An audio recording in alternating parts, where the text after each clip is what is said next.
ডিগবৈ পৌৰসভাই নিৰ্মাণ কৰা এটি শৌচালয়ত বসবাস কৰি জীৱন সংগ্ৰাম চলাই অহা এগৰাকী বৃদ্ধৰ কৰুণ কাহিনী।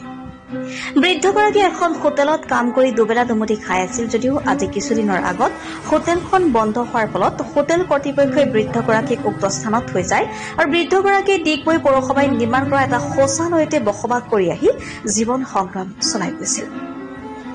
বৃদ্ধগৰাকীয়ে সহায় সহযোগিতা বিচাৰি চৰকাৰ তথা প্ৰশাসনলৈ কাতৰ আহ্বান জনাইছে। ডিগবৈ ৰাইজেও বিচাৰে যে অসহায় বৃদ্ধগৰাকীয়ে অতি শীঘ্ৰেই চৰকাৰ তথা প্ৰশাসনৰ পৰা সহায় সহযোগিতা লাভ কৰে। ডিগবৈৰ পৰা হাছান আখতাৰ ফৰিদৰ ৰিপৰ্ট, আছাম লাইভ 7। গোলাঘাটত আছিলোঁ, গোলাঘাটৰ পৰা ডিগবৈ আহিলোঁ। ডিগবৈ অহাৰ পাছত মই হোটেলত এটা কাম কৰিলোঁ। মই তাত বেমাৰ হৈ গ'লোঁ।